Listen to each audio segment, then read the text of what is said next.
a speck of dust in the forgotten library, in the heart of an ancient city where cobblestone streets wound like serpents through districts long abandoned by time. There stood a library that even the most devoted scholars had forgotten. Its stone facade, weathered by centuries of rain and wind, bore the scars of 1,000 seasons. Moss crept up its walls like fingers reaching toward the heavens, and the iron gates that once welcomed seekers of knowledge now hung crooked on rusted hinges, groaning whenever the wind dared to push against them. The library had been built in an age when books were treasures, when knowledge was power that could topple kingdoms or birth new ones. 300 years had passed since the last librarian locked its doors, taking the only key to a grave now lost to history.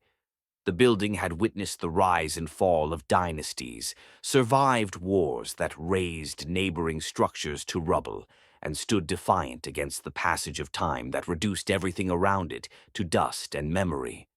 Within its walls, millions of books slept in darkness. Philosophy texts debated questions no living soul pondered anymore. Poetry collections sang in languages that had evolved beyond recognition. Scientific treatises proposed theories that modern minds had either proven or discarded. Maps charted territories that had been renamed a dozen times over. The shelves stretched endlessly into shadow, a labyrinth of wood and paper, a monument to humanity's endless hunger to record, to remember, to understand. And in this cathedral of forgotten words, floating through a shaft of light that pierced through a crack in the ceiling, was a single speck of dust. The dust particle had no name, no consciousness in any conventional sense, yet it existed with a peculiar awareness of its own being. It had once been part of a leather binding, pressed from the hide of a cow that grazed in fields now covered by parking lots. Through the slow decay of centuries, it had separated from its source, joining the countless other particles that drifted through the library's still air like snow that never fell. The speck tumbled through the beam of light, catching the sun's rays and transforming them into a tiny, brilliant star. If anyone had been there to see it, they might have mistaken it for something magical, something beyond the mundane reality of decomposing organic matter. But there was no one. The library had been sealed for so long that even the rats had found better places to inhabit. Only the dust remained, dancing its eternal, silent waltz. Time moved differently in the forgotten library. Outside, seasons changed with predictable rhythm. Spring blossomed into summer. Summer withered into autumn. Autumn froze into winter. And the cycle repeated endlessly. But inside, time seemed to pool and eddy like water in a tide pool, neither fully stagnant nor truly flowing. Days blurred into weeks, weeks into months, months into years, and still the books sat undisturbed on their shelves, their pages yellowing, their spines cracking, their words fading but never quite disappearing.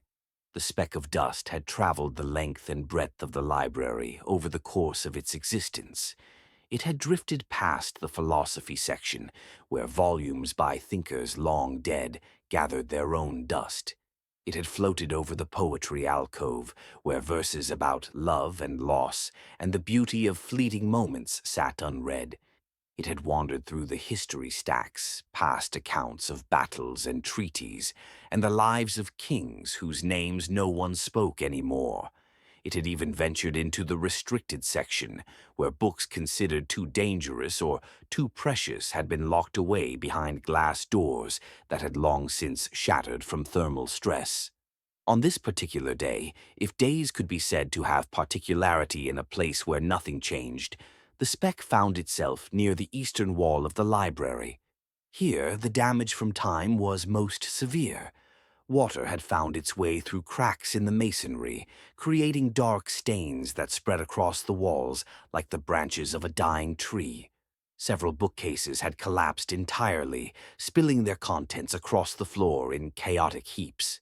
Pages had come loose from bindings, scattering like autumn leaves. The smell of mold and decay was strongest here, a thick, organic scent that spoke of endings and transformations. The speck drifted lower, pulled by air currents created by the temperature differential between the warmer eastern wall, heated by the afternoon sun, and the cooler interior of the library. It spiraled downward in a lazy corkscrew pattern, passing close to the spine of a book that had fallen open on the floor. The title, barely legible through the grime and water damage, read something about the nature of memory and how civilizations preserved their stories. As the speck continued its descent, it crossed paths with others of its kind. They did not collide, for the space between them was vast, relative to their size, but they moved in concert, a constellation of particles performing a ballet, choreographed by forces they could not comprehend. Gravity tugged them downward, air resistance pushed them sideways, electrostatic charges repelled or attracted them to surfaces and to each other. They were subject to laws as immutable as those that governed the planets, yet operating on a scale so small that the universe of their existence fit inside a single room. The light shifted as clouds passed overhead. The beam that had illuminated the speck's journey dimmed, then disappeared entirely, plunging that section of the library into deeper shadow. But darkness was relative in this place. Even in the absence of direct sunlight, ambient light found its way in through cracks and gaps, enough that anyone with eyes adjusted to the gloom might have seen the vague shapes of bookcases and the scattered debris on the floor. In the northwestern corner of the library, 3 floors above where the speck now drifted, there was a reading room that had once been the pride of the institution. High ceilings with ornate plasterwork depicted scenes from classical mythology. Gods and heroes froze in eternal drama overhead, their faces now obscured by cobwebs and the accumulated dirt of ages. Long wooden tables, carved from oak trees that had been ancient when they were felled, stretched in parallel rows. Chairs with velvet cushions, now rotted and torn, sat pushed in or pulled out at random angles, last positioned by readers who had set down their books 3 centuries ago and never returned. On one of these tables, a book lay open. Its pages had curled with humidity, and some had stuck together, but the words visible on the open spread were still legible if one looked closely. It was a book about astronomy, written in an era when people had just begun to understand that Earth was not the center of the universe, that the stars were not pinpricks in a celestial dome, but distant suns, that the cosmos was vastly larger and stranger than anyone had imagined. The author had written with breathless excitement about these discoveries, about how they changed everything humanity thought it knew about its place in creation. Now the book sat unread, its revolutionary ideas commonplace to a world that had moved far beyond them, that had sent machines to other planets and peered back to the birth of the universe itself. The irony would have been poignant if anyone had been there to appreciate it. But the speck knew nothing of irony. It continued its journey, now drifting past a section of the library devoted to works of fiction. Here, stories of all kinds filled the shelves, epic tales of heroes who ventured into the unknown and returned transformed. Intimate portraits of ordinary lives lived with quiet dignity or desperate struggle. Mysteries where clever detectives unraveled impossible crimes.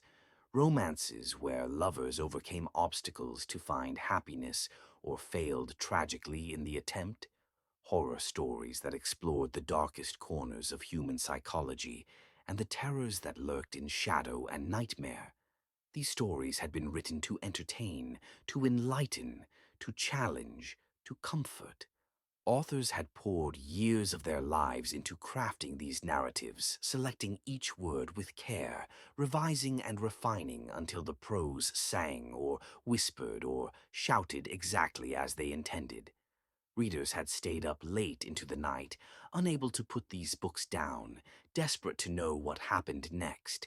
They had laughed and cried and felt their hearts race with excitement or break with sorrow. They had seen themselves in these characters, found solace in knowing they were not alone in their experiences, their fears, their hopes. All of that emotional energy, that creative passion, that human connection across time and space through the medium of written language, now gathered dust. The books remained, physical objects taking up space, but the living relationship between text and reader had been severed. They were like musical instruments locked in cases, capable of producing beauty but silent, waiting for hands that would never come. The speck tumbled through an eddy of air, spinning end over end in a motion that might have been dizzying if it had possessed an inner ear. It rotated past visibility, too small and too fast for any hypothetical observer to track. On the second floor, in the section devoted to religious and spiritual texts, books from 100 different traditions shared shelf space in a way that their adherents might have found either beautiful or blasphemous. Sacred scriptures sat beside heretical commentaries. Mystical treatises on the nature of divine union occupied the same case as skeptical examinations of religious belief. Prayer books in languages both living and dead contained words that billions had spoken in devotion, seeking connection with something greater than themselves, finding meaning in ritual and faith. These books represented humanity's endless questioning about existence, purpose, morality, the possibility of something beyond death, the nature of consciousness and soul. They were attempts to map territories that defied mapping, to put into words experiences that transcended language. Some offered certainty, others embraced doubt. Some promised salvation, others merely suggested approaches to living well. All of them, in their way, grappled with the fundamental mystery of what it meant to be human, to be aware of one's own existence and mortality, to search for significance in a universe that offered no obvious answers. The speck drifted near a particularly ancient manuscript, hand-copied by a monk who had spent years of his life reproducing religious texts. Each letter had been formed with painstaking care, illuminated with gold leaf and vibrant pigments. Marginal notes in cramped handwriting revealed the monk's own struggles with faith and doubt, his questions about passages that seemed contradictory, his awe at moments of spiritual insight. The manuscript was priceless from a historical perspective, irreplaceable as an artifact, yet it sat unprotected in the forgotten library, subject to the same decay as every other book. Hours passed, or perhaps minutes. In the absence of regular events to mark time, duration became meaningless. The light shifted again as the sun continued its arc across the sky. Shadows lengthened, then shifted, then shortened. The temperature inside the library fluctuated by small degrees, enough to keep air moving in gentle, unpredictable currents, but not enough to threaten the fragile equilibrium that had preserved the books, as long as it had. The speck rose on a thermal updraft, ascending past shelf after shelf of books. It climbed higher than it had been in what might have been weeks, rising toward the library's upper reaches, where the most obscure volumes had been stored. Here were books that had been unpopular even when new, too specialized or too strange to attract many readers. Academic monographs on incredibly narrow topics, experimental literature that had failed to find an audience, technical manuals for machines that had been obsolete for generations, self-published memoirs of lives that history had deemed unremarkable. Yet even these forgotten books had been important to someone once. The authors had believed their work mattered, that they had something worth sharing with the world. Readers, few though they may have been, had found value in these pages. Every book, no matter how obscure, represented hours of human effort, thought, creativity, passion. Every book was a small miracle when you considered everything that had to happen for it to exist. The invention of writing, the development of papermaking, the creation of printing presses, the establishment of publishing houses, the existence of people who valued literacy enough to spend time reading. The speck reached the peak of its ascent and began to descend once more, pulled downward by gravity's patient insistence. It fell past the upper galleries, past the main floor, drifting now toward the basement levels that few visitors had explored even when the library was active. Here, in the depths beneath the reading rooms, were the archives and storage areas where materials deemed less important or too fragile for general circulation had been kept. The basement was darker than the upper floors, lit only by whatever ambient light managed to filter down through stairwells and ventilation shafts. The air was cooler here, more damp. Fungi grew on the walls, breaking down the organic materials they encountered, returning complex structures to simpler compounds. Insects had found niches in this subterranean environment, evolving over generations to thrive in the darkness, feeding on the cellulose and proteins that the books provided in abundance.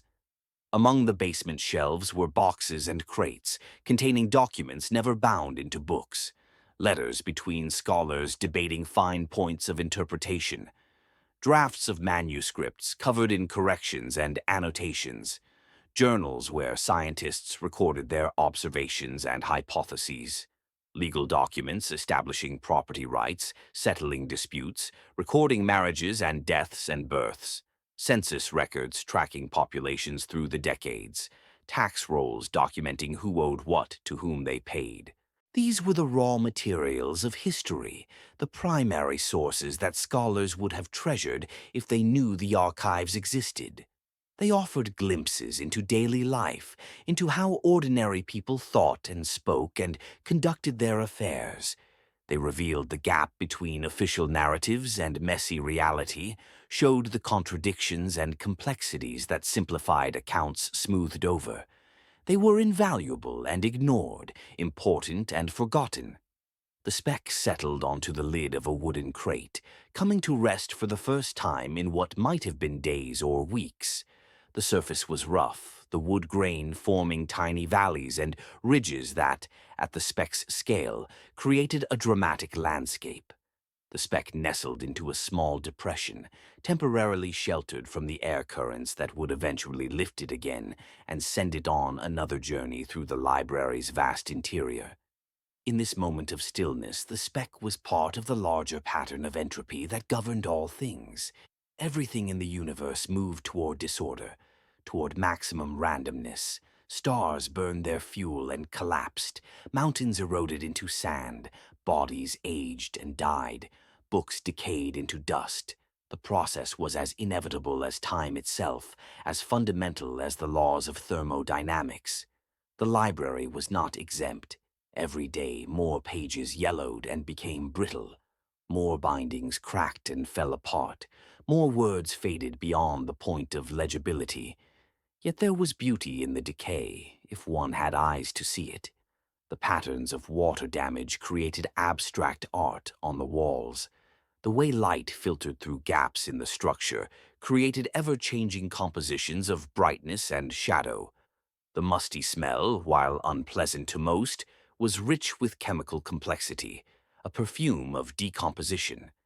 The silence, broken only by occasional sounds of settling wood or distant drips of water, had a quality that approached the sacred, a hush that invited contemplation.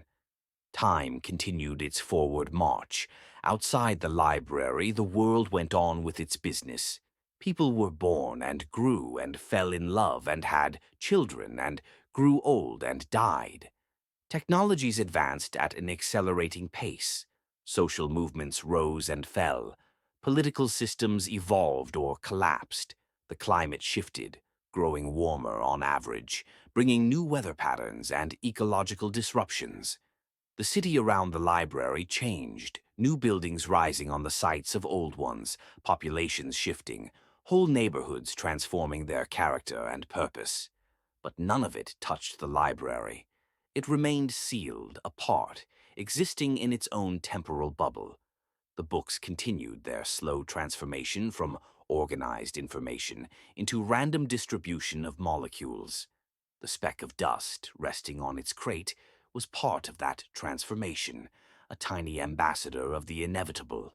A vibration traveled through the structure, so subtle that it barely registered as motion. Far above, a truck had driven past on a nearby street, its weight and momentum creating waves that propagated through the ground and into the library's foundation. The building absorbed the energy, distributing it through its massive stone walls and wooden floors. The speck, resting on its crate, felt the tremor as a gentle nudge, not enough to dislodge it, but enough to remind it, in whatever way a speck of dust could be reminded of anything, that the world was not entirely still. In the eastern reading room, the vibration caused a book that had been balanced precariously on the edge of a collapsed shelf to finally give in to gravity. It fell, landing on the floor with a sound that would have been thunderous if anyone had been there to hear it. The impact sent up a small cloud of dust, thousands upon thousands of particles, suddenly airborne, each beginning its own random journey through the library's atmosphere. Pages fluttered open, revealing text that hadn't been exposed to air in centuries. The book settled into its new position, another small rearrangement in the library's ongoing transformation. The sound waves from the falling book traveled through the air, bouncing off walls and shelves, reflecting and diffracting, gradually losing energy until they dissipated entirely. No ear registered them, no brain processed them into the concept of sound. They existed purely as physical phenomena, pressure variations in the atmosphere, meaningful only in the abstract way that all events had meaning simply by virtue of occurring. The speck remained on its crate, untouched by the disturbance. Around it, other particles settled or lifted according to their own physics. Some had been part of paper, others of leather or cloth or wood. Some were pollen grains that had drifted in through cracks decades ago. Some were microscopic fragments of human skin, shed by the last visitors to the library and somehow preserved through the centuries, tiny remnants of people long dead. On the floor above, in the children's section that occupied a sunny corner of the main level, picture books lay scattered across low shelves designed for small hands to reach. These books had bright illustrations, now faded, depicting talking animals and brave children and magical lands. They had been written to ignite young imaginations, to teach lessons about kindness and courage and curiosity. Parents and grandparents had read these stories aloud to children, doing different voices for different characters, watching young faces light up with delight or scrunch up with concentration. The children who had loved these books were dead now, had been dead for generations. The adults who read to them were dust in graves, their names on headstones that were themselves weathering away, becoming illegible. But the books remained, physical proof that those moments of shared story time had happened, that love had been expressed through the simple act of reading together. The books were orphans now, their audiences lost, but they endured as testament to connections that had mattered deeply to the people who experienced them. A spider had built a web between two of the bookshelves in the children's section. The web was a marvel of engineering, a spiral pattern of silk strands strong enough to catch flying insects, yet light enough to float on air. The spider itself had died weeks ago, its small body curled in a corner of the web, but the structure remained, accumulating its own coating of dust, becoming less transparent, less functional, gradually transforming from tool to artifact. The speck, still resting on its crate in the basement, had no awareness of the spider web or the children's books, or any other specific feature of the library. Its existence was purely local, defined by the immediate physical forces acting upon it. Yet, in a larger sense, it was connected to everything else in the building, part of the same closed system. The air that moved past it was the same air that flowed through every room. The darkness that surrounded it was part of the same absence of light that filled most of the structure. The decay that had created it was the same decay affecting everything else. Philosophers had long debated whether a tree falling in a forest, with no one to hear it, made a sound. The question hinged on definitions, on whether sound was a physical phenomenon or a perceptual experience.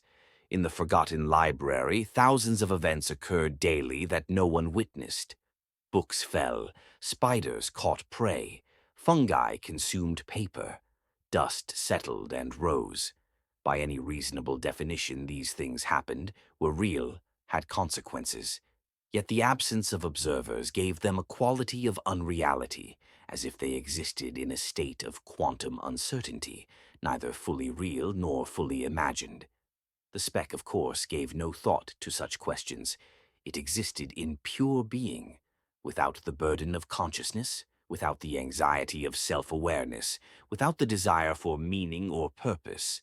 It was perhaps the freest thing in the library, unencumbered by the weight of significance that the books carried. It had no message to convey, no truth to preserve, no story to tell. It simply was. As the day wore on, the light inside the library changed quality. The bright afternoon sun gave way to the softer, more golden illumination of late afternoon. The angle of the light shifted, reaching different areas than it had earlier. Shadows grew longer, deeper. Colors that had been visible in daylight faded toward monochrome.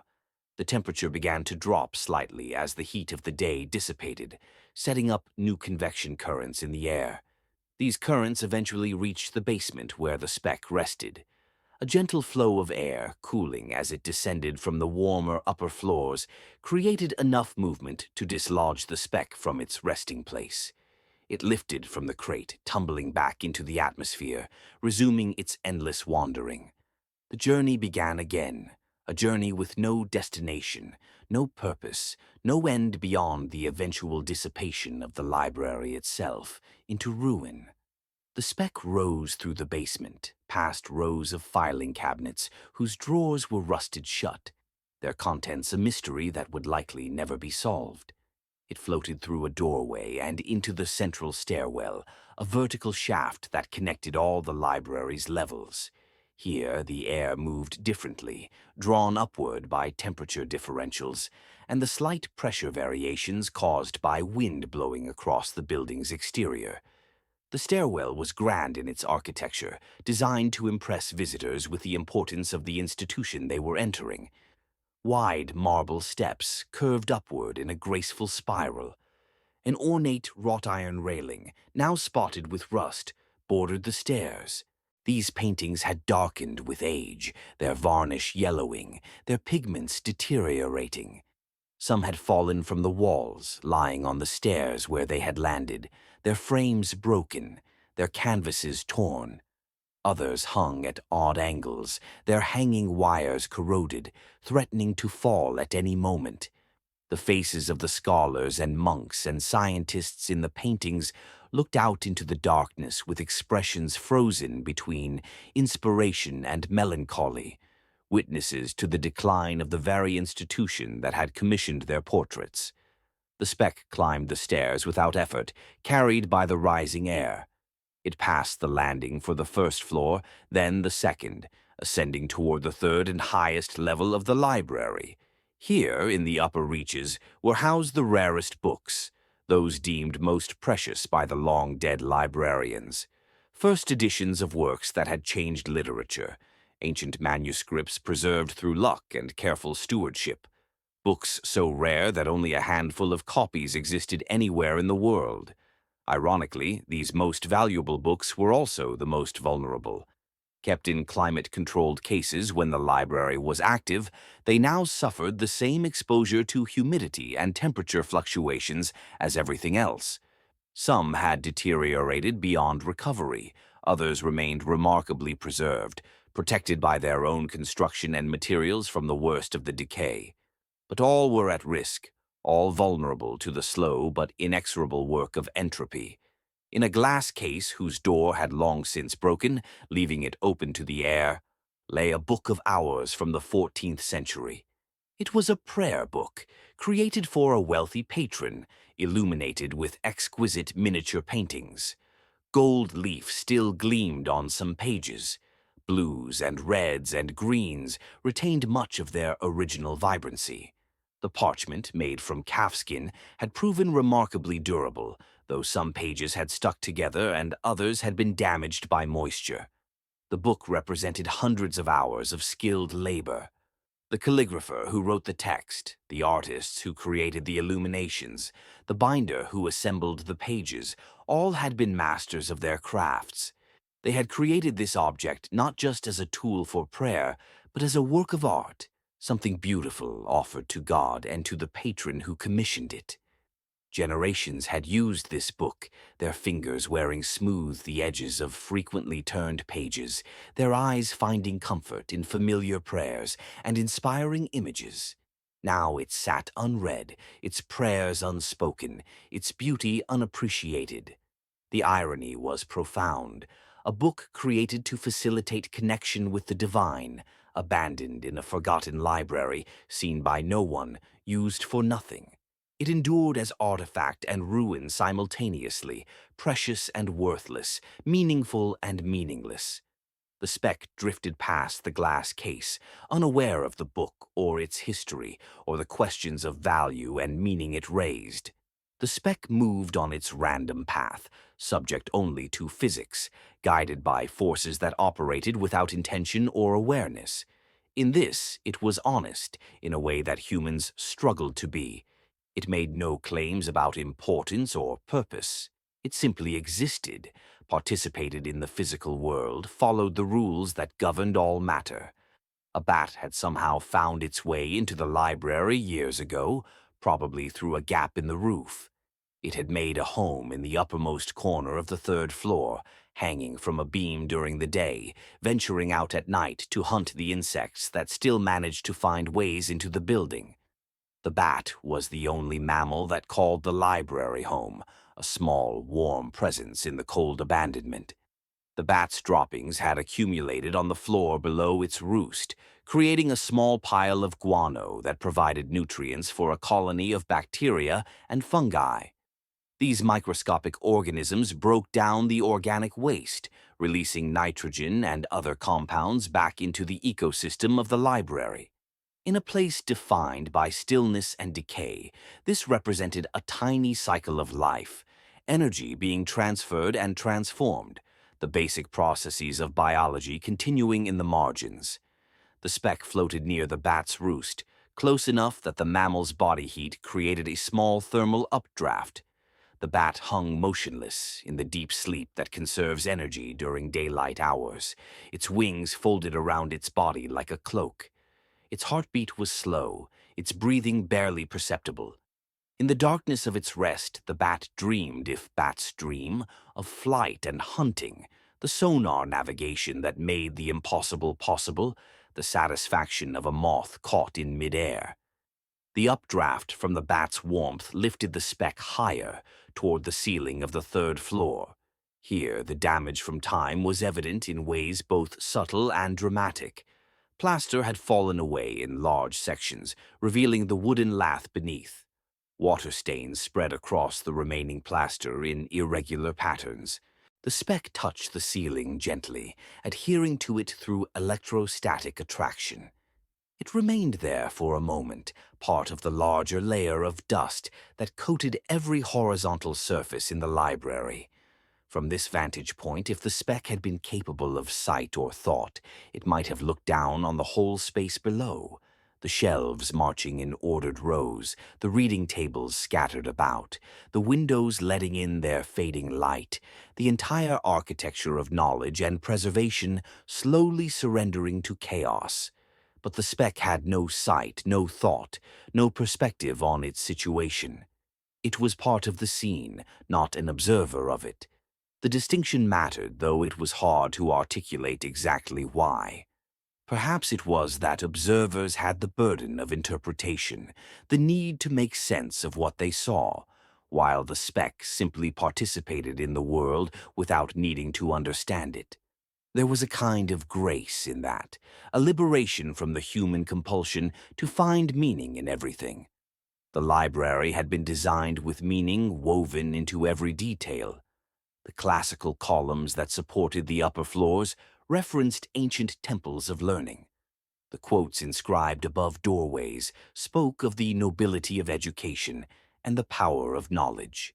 The organization of the books into sections and subsections imposed order on the chaos of human thought and creativity. Every architectural choice, every decorative element carried symbolic weight, communicated values about what the institution stood for. All of that meaning persisted in the physical structures, embedded in the materials and shapes, but without anyone to read it, to recognize the references and understand the symbolism, it became inert. The quotes remained on the walls, but no one read them. The classical columns still stood, but no one appreciated their historical resonance. The organizational system still made logical sense, but no one navigated it. The meaning was there and not there simultaneously, like Schrödinger's cat, neither alive nor dead until observed. Night began to fall outside. The last rays of sunlight faded from the windows. The library descended into deeper darkness, though it was never fully dark. Moonlight, when the moon was visible, found its way through gaps and cracks. Ambient light from the city outside created a faint glow. The darkness was more a dimming than a complete absence of light, a shift from barely visible to more barely visible. The speck remained adhered to the ceiling, unmoving. Around it, the life of the library continued in small ways. The bat stirred, stretched its wings, and flew off through a broken window to hunt. Insects emerged from hiding places to search for food or mates. Fungi continued their patient work of decomposition. The building settled and creaked as temperature changes caused materials to expand or contract slightly. Nothing dramatic occurred, no major events, just the accumulation of tiny changes that, over time, would add up to transformation. In the philosophy section, a book that had been balancing at the back of a shelf for decades finally worked its way forward enough to fall. It tumbled down, landing spine first on the floor, the impact strong enough to crack the binding. The book fell open to a random page, a discussion of whether beauty was objective or subjective, whether it existed in objects themselves or only in the perception of observers. The question sat there on the page, posed but unanswered, or answered but unread, in a library where beauty and decay were so intertwined as to be inseparable. The sound of the falling book, like all sounds in the library, had no audience. It existed as a physical phenomenon, pressure waves moving through air, but it created no experience of sound because there were no ears to hear it, no brains to interpret the neural signals that ears would have generated. If sound required a listener to truly exist, then the library was a silent place despite all the small noises it produced. If sound was simply vibration of molecules, then it was anything but silent, full of subtle acoustic events occurring constantly. Hours passed. The moon rose and traced its arc across the sky. Inside the library, the quality of light shifted slightly as moonbeams found different paths through the structure. The bat returned from its hunting, successful, carrying an extra ounce of weight in its stomach. It returned to its roost, folded its wings, and slipped back into sleep. The speck remained on the ceiling, but the forces holding it were not absolute. Gradually, infinitesimally, it worked loose. Vibrations from distant traffic, thermal cycles causing microscopic movements in the plaster, random molecular motion, all contributed to the weakening of the electrostatic bond. Finally, after hours of these accumulated effects, the speck detached. It fell not straight down, but in a tumbling, spiraling descent, influenced by air resistance and its irregular shape. The fall seemed to last forever, though it was over in seconds, the speck dropping through the space of the third-floor reading room, past the rows of rare books, past the broken display cases, past the windows with their fractured panes. The speck landed on an open book that lay on one of the reading tables. The book was a collection of essays about the nature of time, written by a philosopher who had argued that time was not a linear progression, but something more complex, that past, present, and future coexisted in ways humans struggled to comprehend because of the limitations of their perception and cognition. The page on which the speck landed contained a passage about impermanence, about how everything in the universe was constantly changing, how no object or state persisted unchanging from one moment to the next. At the atomic level, the philosopher wrote, our bodies were entirely different collections of atoms than they had been years ago. Every cell had been replaced, every molecule exchanged. We persisted as patterns, not as substances. Identity was a story we told ourselves to create continuity across the discontinuous moments of existence. The Speck, of course, did not read this passage, but it embodied the truth of it. It had once been part of a cow, then part of a book binding, now existed as a free particle, and would eventually become part of something else entirely. Its atoms were ancient, forged in stars that had exploded billions of years ago, scattered through space, incorporated into a cloud of gas and dust that eventually collapsed to form the solar system. Those same atoms would continue existing long after the Speck's current form had ceased to be, would become part of new structures, new patterns, new temporary arrangements of matter. The book itself was changing, though more slowly than the Speck. Moisture in the air caused the paper fibers to swell and contract in endless cycles. Chemical reactions between the paper and the atmosphere gradually broke down the cellulose molecules that gave the pages their structure. Bacteria and fungi colonized the pages, metabolizing the organic material, transforming complex compounds into simpler ones. The ink was fading, the binding was failing, the pages were yellowing and becoming brittle. In another century or two, the book would be unreadable. In 5 centuries, it would be dust. All of the library's books faced the same fate. Some would last longer than others, depending on the quality of their materials and the specifics of their environment, but all would eventually return to the elements from which they had been made. The words would be lost, the knowledge dispersed, the stories untold. Future archaeologists might find evidence that a library had existed here, might uncover fragments of books and deduce something about what they contained, but the lived experience of reading these works, of being moved by their arguments or entranced by their narratives, that would be gone irretrievably. The Speck rested on its page, adding its infinitesimal weight to the book. Elsewhere in the library, countless other specks rested on other books, on shelves, on floors, on railings, everywhere. Together they formed a layer that grew slowly but steadily, a blanket of decay settling over everything. Dust was the great equalizer, coating rare manuscripts and cheap paperbacks with the same gray film, making no distinctions between profound philosophy and trivial romance. As the night deepened, the temperature inside the library continued to drop.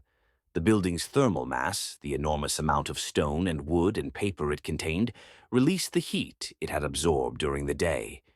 The air cooled, contracted, began to sink toward the floor levels. This created new convection currents, new patterns of air movement. Specks of dust throughout the library began to shift, to rise or fall according to the changing flows. The speck on the philosophy book felt the pull of the cooling air. It lifted from the page, caught in a gentle downdraft that carried it toward the floor. The descent was leisurely, influenced by the irregular shape of the speck and the complex turbulence of the air around it. It passed close to a chair where someone had once sat reading, perhaps the very book from which it had just departed. The wood of the chair was scarred with age, its finish cracked and peeling, but it remained structurally sound, ready to support a reader who would never come. The speck continued downward, drifting past a wastebasket that still contained scraps of paper from centuries ago. Someone had torn a page from a notebook, crumpled it, and tossed it into the basket on what turned out to be the last day the library was open. The paper had yellowed and become brittle, but the handwriting was still visible, a note about needing to return a book by a certain date. The deadline had long since passed, the book never returned, the fine never paid. The note sat as a small monument to interrupted intentions, to the countless minor tasks people meant to complete, but never did. The floor of the third level was hard wood, oak boards that had been polished to a shine when they were new, but now were dull with dust and grime. Some boards had warped with moisture, creating slight undulations in the surface. Others had cracked, thin splits running along the grain. The speck landed on one of these boards, coming to rest in the narrow canyon of a crack, sheltered somewhat from the air currents that might otherwise have immediately lifted it again. From the speck's position, if it could have perceived such things, the crack would have seemed like a vast chasm, the walls of the board rising up on either side like cliffs. The bottom of the crack was darker than the surface, filled with compacted dirt and other particles that had settled there over the years. The ecosystem of the crack was its own world, inhabited by microorganisms too small to see without magnification, living and dying and reproducing in the narrow space between wood fibers. Time continued its passage, marked outside by the movements of celestial bodies, but unmarked within the library except by the slow progression of decay. The moon completed its journey across the sky and set. The stars wheeled overhead, their light too faint to penetrate the library's interior. The darkest hour before dawn came and went. Then, gradually, the first hints of sunrise began to brighten the eastern sky. The light returned to the library slowly, creeping through cracks and broken windows, pushing back the darkness inch by inch. It was gray light at first, colorless, but as the sun rose higher, it gained warmth and intensity. The beam that had illuminated the speck's dance the previous day reappeared, tracing nearly the same path through the air, though shifted slightly by the Earth's movement through its orbit. The warming air from the rising sun began to create new convection currents. The speck, nestled in its crack, felt the pull of moving air once more.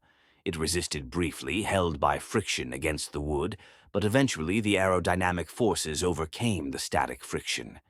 The speck lifted from the crack, tumbling back into the open air of the library, beginning another day of its endless journey.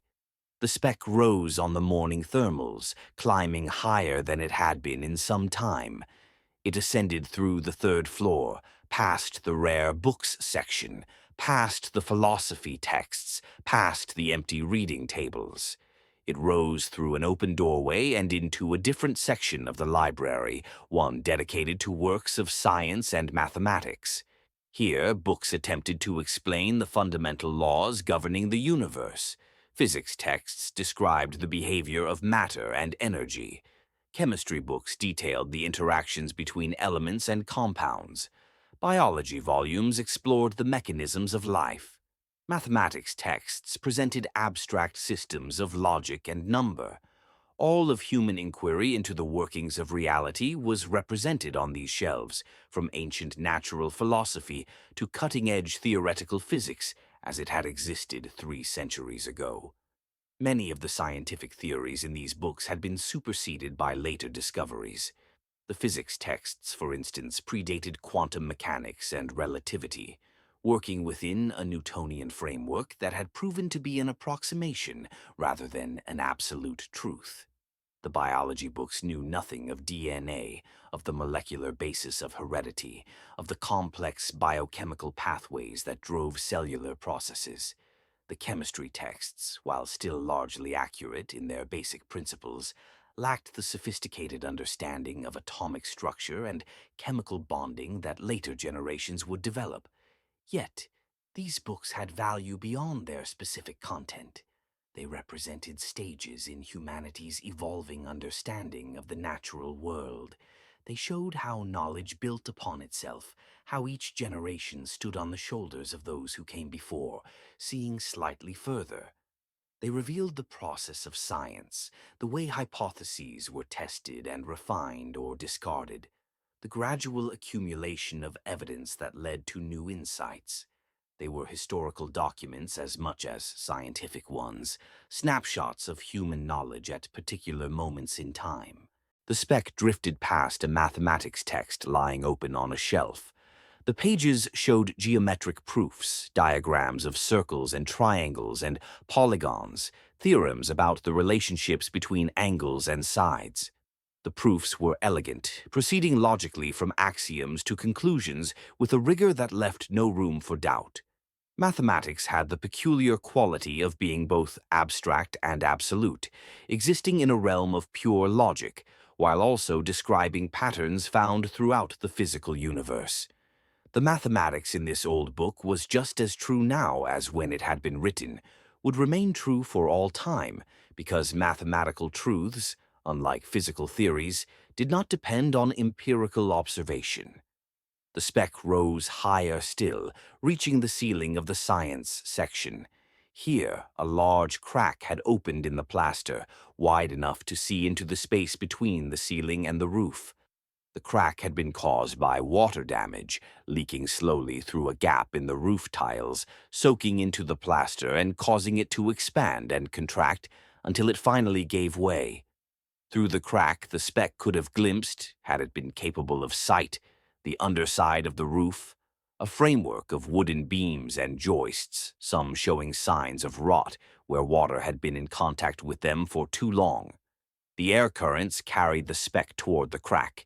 It tumbled into the opening, entering the space between ceiling and roof, a region of the library that had never been intended for human access. The space was cramped, low enough that a person would have had to crouch to move through it. It was darker than the rooms below, lit only by slivers of light that found their way through gaps in the roof tiles. This hidden space was home to a different ecosystem than the library proper. Wasps had built paper nests in some corners, though the colonies had died out when the building was sealed, and insects could no longer reliably find ways in or out. Birds had once nested here too, using the space during breeding season, but they had abandoned it when access became too difficult. Now the space was home primarily to spiders and to the occasional mouse that found its way in through the crumbling masonry. The speck floated through this hidden realm, carried by air currents that were different from those in the rooms below. The thermal dynamics of the roof space were more extreme, heating up intensely during the day as the sun beat down on the tiles, cooling rapidly at night when the heat radiated away into the sky. These temperature swings created strong convection currents during the transitions, moving air in powerful flows that swept the speck along. In one corner of the roof space where two supporting beams met, there was a collection of items that had been left behind by the last workers to maintain the building. Tools had been set down and forgotten, a hammer with a wooden handle gone brittle with age, a saw with surface rust obscuring its teeth, a plane that would never smooth another board. There was also a lunch pail, rusted through in places, that still contained the desiccated remains of food someone had intended to eat 300 years ago. A sandwich had been reduced to a hard, unidentifiable mass. An apple had shrunken and hardened into something like a small brown stone. These objects were artifacts, time capsules that offered glimpses into the lives of ordinary people who had worked on the building. The workers had been skilled craftsmen, taking pride in their labor, but they had also been human beings with mundane concerns: what to have for lunch, whether they had brought the right tools, when they would be paid, what they would do after work. The objects they left behind testified to these everyday considerations, providing a kind of insight no historical text could offer. The speck drifted past the abandoned tools, indifferent to their historical significance. It moved through a particularly strong air current, one that swept it toward the far end of the roof space, above a section of the library the speck had not yet visited. Below, through cracks in the ceiling, faint light suggested there were rooms beneath, more shelves, more books, more accumulated knowledge slowly transforming into dust. The speck began to descend, pulled down by gravity and by cooling air that was sinking toward the occupied spaces of the library. It fell through a wide crack, tumbling back into the realm of books and reading rooms. This section was different from the others the speck had passed through. The shelves here held books that were newer, at least by the library's standards, published in the century before the library closed rather than 2 or 3 centuries before that. These more recent books had a different character. Many were novels, works of fiction that had been popular in their day. Some were adventure stories, tales of explorers venturing into uncharted territories, facing dangers and discovering wonders.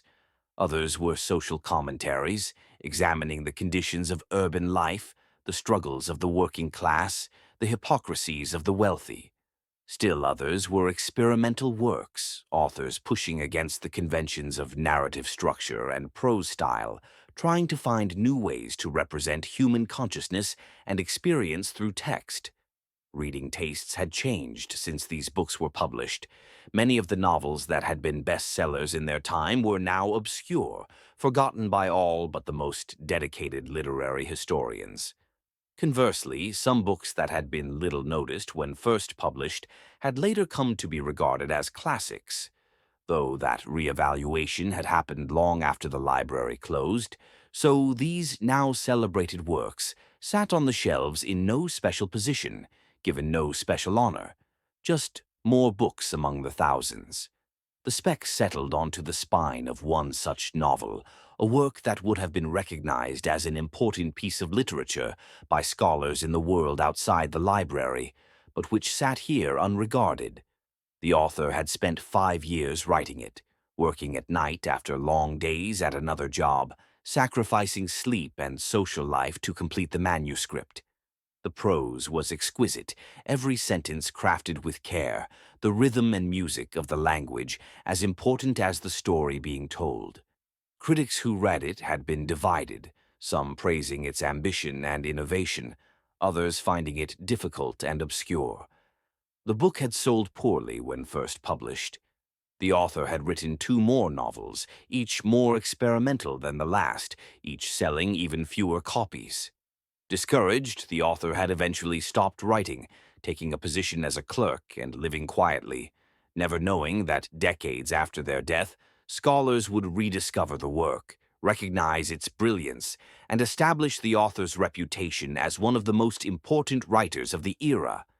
But that recognition had come too late to change the author's life, and now even that posthumous fame was fading, the books sitting unread in this forgotten library. The speck remained on the book's spine only briefly before air currents lifted it again. It tumbled away from the novel, moving deeper into the section. Around it, other books offered their own stories, not just the narratives contained in their pages, but the stories of how they came to be, who wrote them and why, who read them and what they meant to those readers.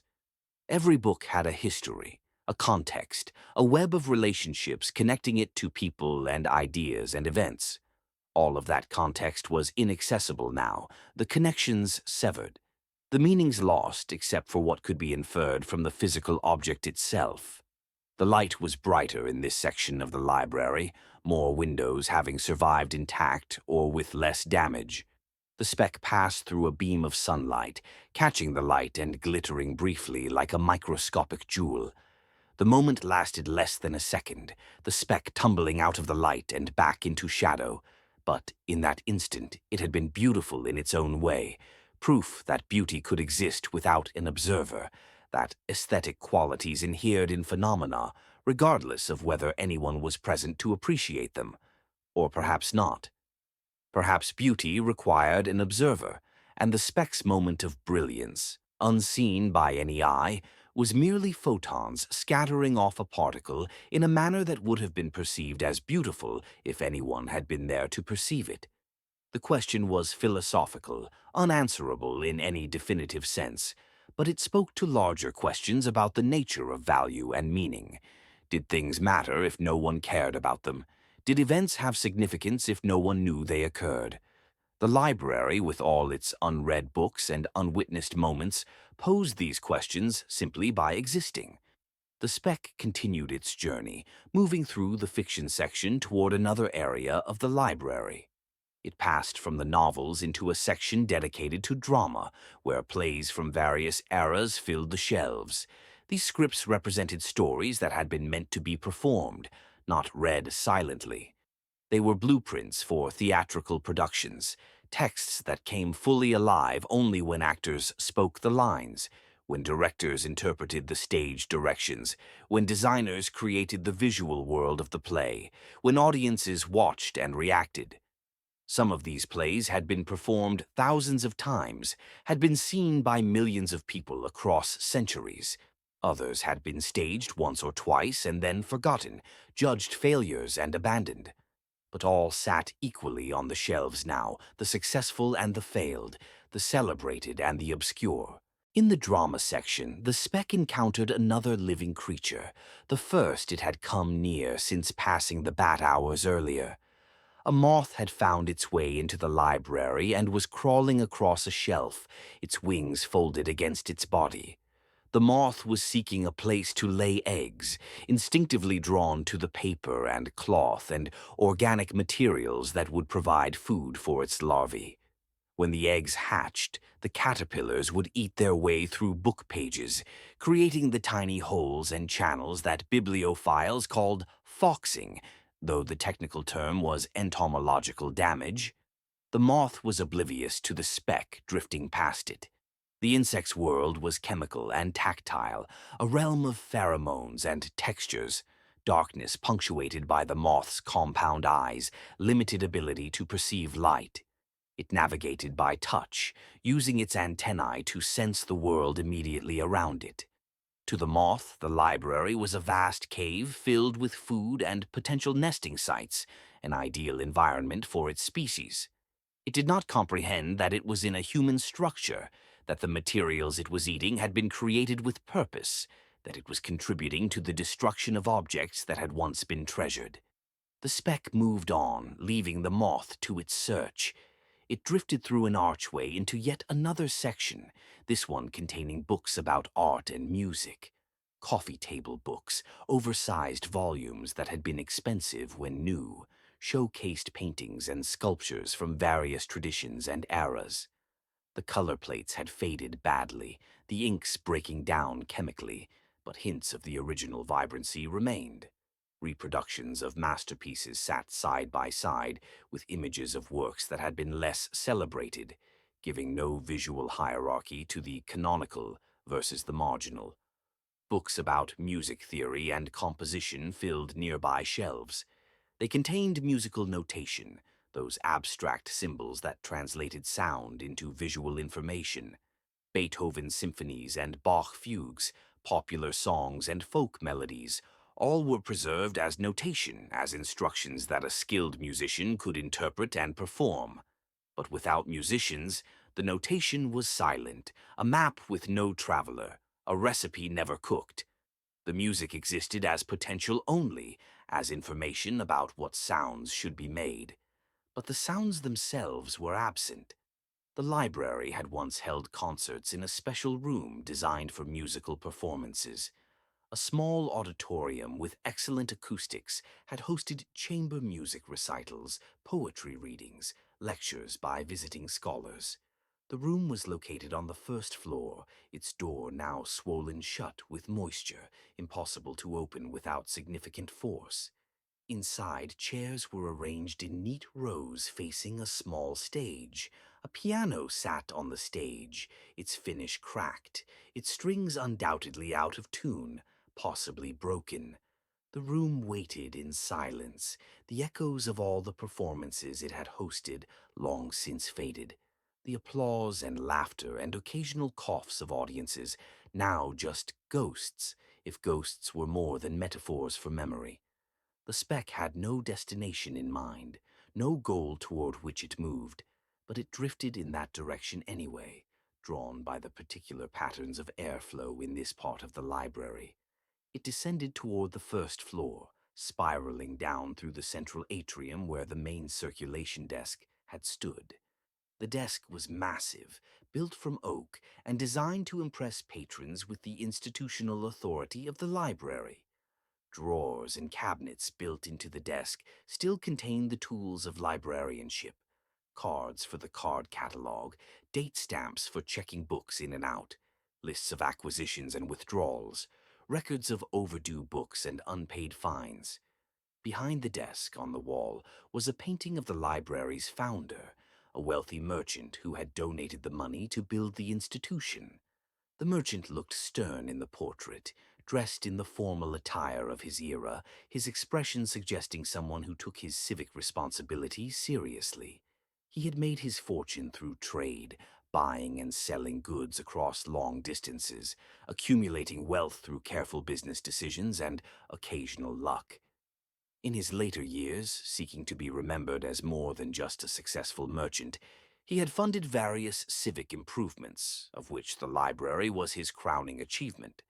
The merchant had been dead for centuries now. His shipping company had long since dissolved, absorbed by competitors, or simply fading away as economic conditions changed. The trade routes he had pioneered were obsolete, replaced by new technologies and new patterns of commerce. His name appeared on a plaque near the library's entrance, identifying him as the founder. But no one read the plaque anymore. His portrait hung on the wall, but no one saw it. He had achieved a form of immortality through his gift, but it was an empty immortality, the library continuing to exist without anyone to use it. The speck floated past the portrait, past the circulation desk, moving toward the room where concerts had once been held. The swollen door presented no barrier to a speck of dust, which easily drifted through the gap at the top, where the door failed to meet the frame. The speck entered the auditorium, floating out over the rows of chairs, toward the stage where the piano waited in darkness. The piano was a beautiful instrument that had been expensive even when new. Its ebony finish, now cracked and peeling, had once gleamed under stage lights. Its keys, yellowed and some cracked, had been played by skilled pianists, their fingers flying across the keyboard, coaxing music from the carefully engineered system of hammers and strings inside. The piano had a rich sound, warm in the bass registers, clear and bright in the treble, with subtle harmonics that gave each note depth and character. All of that musical potential sat silently now. The strings had not vibrated in 3 centuries. The hammers had not struck. The keys had not been pressed. The piano endured as a monument to sound never made, to performances that would never happen again, to the temporary nature of all artistic expression. A musical performance existed only in the moment it occurred, sound waves propagating through air and then dissipating. Recordings could preserve something of a performance, but the recording was a representation, not the thing itself. The actual experience of being in the room, feeling the vibrations in your chest, seeing the musician's hands move, sharing the moment with other audience members, that was irretrievably lost once the performance ended. The speck settled onto the piano's music stand, where a piece of sheet music still sat open. The music was a sonata by a composer who had been famous in his time, but was now obscure, his works rarely performed, his name known only to specialists. The composer had written the sonata as a young man, pouring all his romantic longings and artistic ambitions into the piece. He had hoped it would make his reputation, convince critics and audiences that he was a serious artist worthy of attention. The premiere had been a modest success, but the work had never gained a secure place in the repertoire, performed occasionally but never becoming standard. Now the sheet music sat unplayed, the notes printed on the page still legible but silent. The composer's youthful hopes and dreams were encoded in those notes, his attempt to express something about the human experience through organized sound. But without performance, the notes remained potential only, information about what should be heard, but never actually producing sound. The speck remained on the music stand only briefly. The air in the auditorium was relatively still, the room being more sealed than most of the library, but subtle currents still moved, and eventually one caught the speck and lifted it. It drifted off the stand, moving away from the piano, floating out over the empty chairs where audiences had once sat. Imagine the speck from the perspective of those absent audiences, if they could somehow perceive it. It would have seemed insignificant, barely visible, easy to ignore. Yet it was part of a larger process that was gradually claiming the auditorium, the library, everything within it. Dust was accumulating everywhere, a visible manifestation of entropy, of the universe's tendency toward disorder. The audiences had sat in these chairs and watched performances and believed, perhaps, that art and culture and institutions could last forever, that human achievements could transcend mortality. But the empty auditorium, the silent piano, the unread books, all testified to a different truth. Everything passes, nothing endures unchanged. All human creations eventually return to dust. The speck drifted toward the back of the auditorium, where an exit led to a corridor that connected to other parts of the library. The door here was also swollen shut, but again the speck found gaps large enough to pass through. It floated into the corridor, a long hallway with doors opening onto various administrative offices and storage rooms. These back areas of the library had been utilitarian, not designed for public view. The walls were plain, painted institutional colors that had faded to indeterminate shades. The doors were simple, wood with frosted glass panels that allowed light to pass through while preserving privacy. Some of the glass panels had cracked, others had remained intact. Through them, diffused light from windows in the rooms beyond created ghostly illuminations in the corridor. The speck drifted past an office that had belonged to the head librarian. Through the cracked glass of the door, the room was partially visible. A desk sat against one wall, its surface cluttered with papers that had sat undisturbed for 3 centuries. A chair was pushed back from the desk as if someone had just stood up and would return in a moment. Bookshelves lined the other walls, filled with reference materials and professional journals. A coat rack in the corner still held a hat and coat, left behind when the library closed, waiting for their owner who would never return. The papers on the desk were administrative documents, the mundane business of running an institution. Budgets showing income and expenditures, correspondence with book dealers about potential acquisitions, memos to staff about policy changes, applications from people seeking jobs as librarians or assistants. All the day-to-day work that kept the library functioning, now preserved as a snapshot of that final day. The head librarian had left in the evening, locking the door, not knowing it was for the last time, not realizing that circumstances would prevent the library from reopening. What had happened? The records were unclear, lost in the chaos of events that followed. There might have been a war, or a plague, or an economic collapse. The funding that supported the library might have been diverted to more urgent needs. The trustees might have died with no one to replace them. Whatever the cause, the library had been locked and left, intended to be a temporary closure that became permanent. By the time conditions stabilized enough that someone might have thought to reopen it, too much time had passed, the library had been forgotten, and the key was lost. The speck moved on down the corridor, passing other offices, other rooms.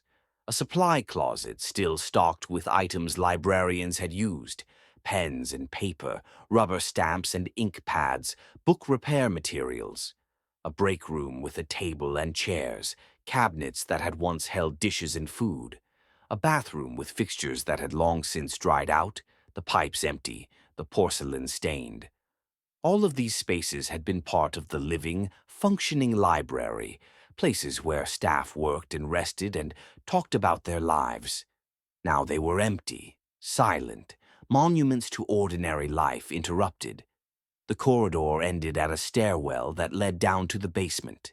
The speck, caught in a downdraft, descended the stairs, floating from step to step. The basement was even darker than most of the library, with fewer windows and those heavily obscured by dirt and vegetation growing against the exterior walls. The air was damper here, cooler, with a musty smell even more pronounced than in the upper floors.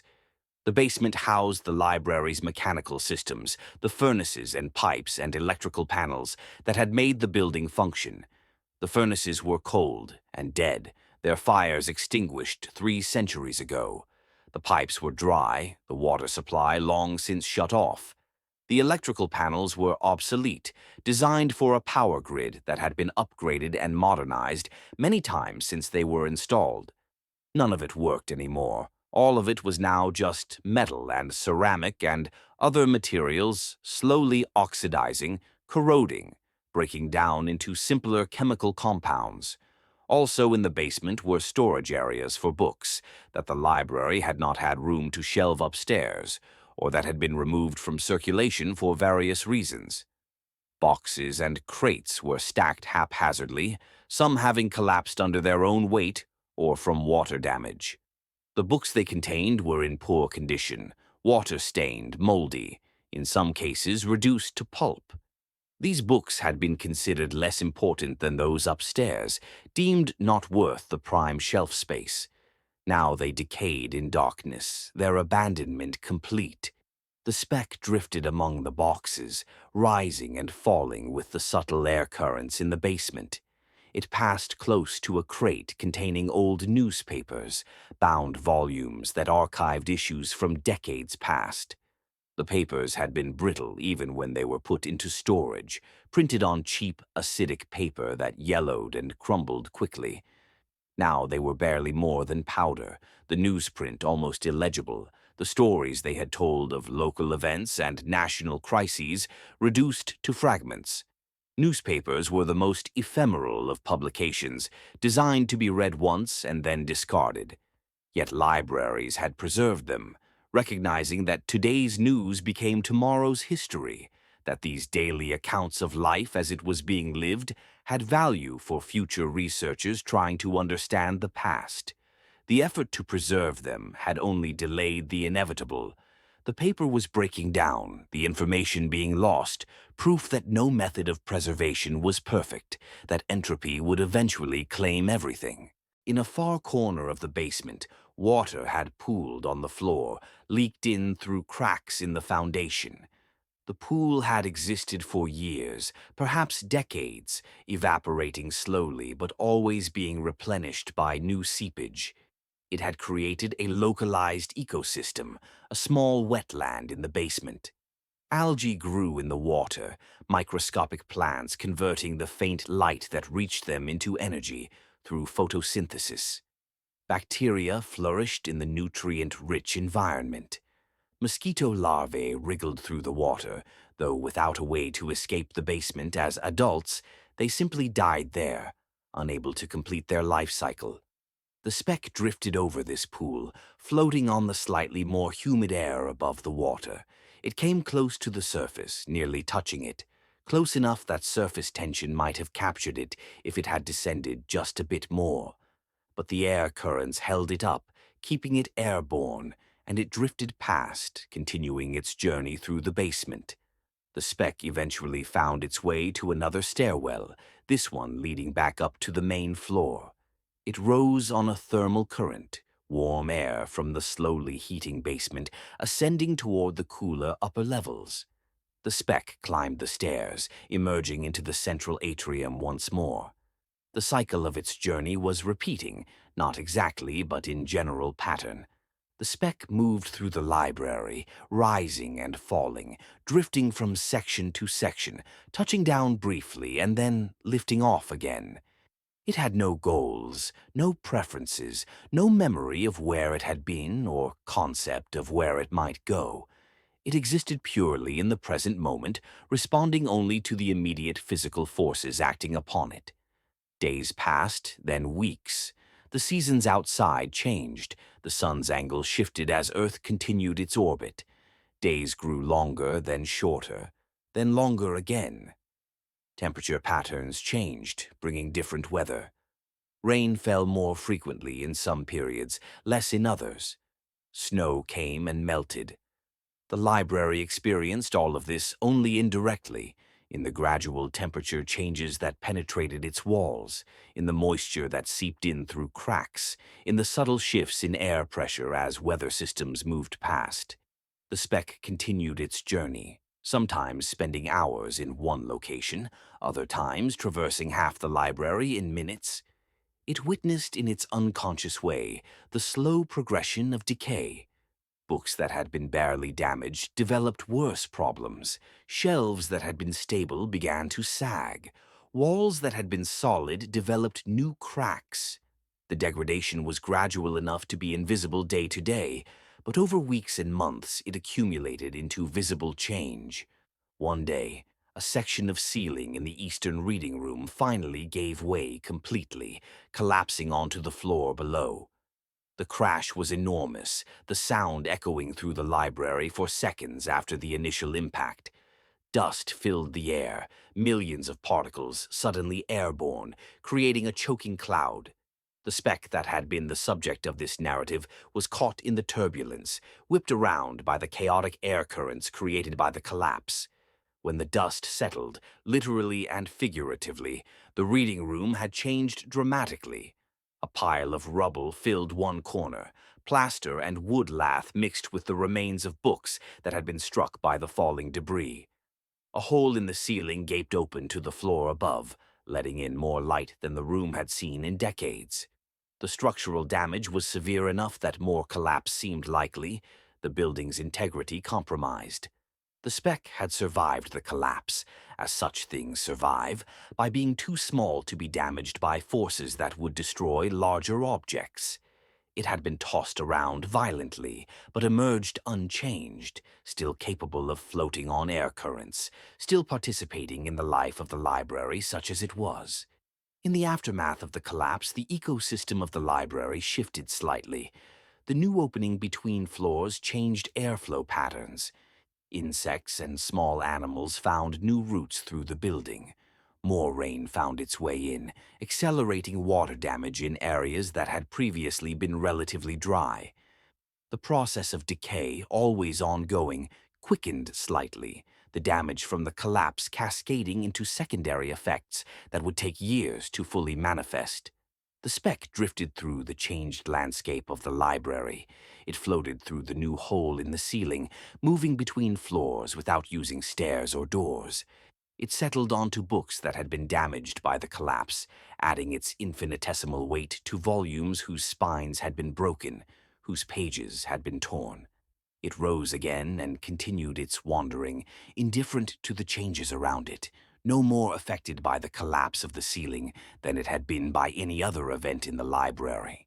Time continued to pass. Months became years. The speck's composition slowly changed as chemical bonds broke and reformed, as molecules were exchanged with the environment, as the physical processes that governed all matter worked their subtle transformations.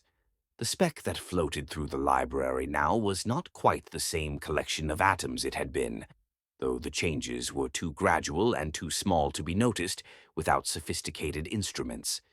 The library itself continued its slow transformation into ruin. More ceilings collapsed, more shelves fell, more books deteriorated beyond recognition. The building was settling into its eventual fate, the future when it would be rubble and dust, when archaeologists might dig through the remains and try to reconstruct what had stood here, what it had meant. That future was still centuries away, the building's massive construction and the dry climate combining to slow the decay, but it was coming inevitably, as surely as the sun would eventually exhaust its fuel and expand into a red giant, consuming the earth and everything on it. But that cosmic perspective was too vast for relevance. The library's story was smaller, more immediate. It was the story of human ambition to preserve knowledge, to make culture and learning available to all who sought it, and the failure of that ambition in this particular instance. It was a story about the gap between intention and outcome, between the hopes invested in institutions and the reality that institutions, like everything else, were subject to decay and could be forgotten. The speck knew nothing of these stories, these meanings, these interpretations. It simply existed, a mote of dust in a forgotten library, participating in the physics of the universe without comprehension or concern. It was perhaps the most honest thing in the library, making no claims about significance or purpose, content simply to be. And so the speck continued its journey, day after day, year after year, floating through shafts of light and pools of shadow, settling and rising, part of the library and apart from it, a tiny witness to the slow erasure of all that human hands had built and all that human minds had preserved. The dance went on, beautiful in its way, meaningless and profound, ending and endless, a speck of dust in the forgotten library and all the world it contained.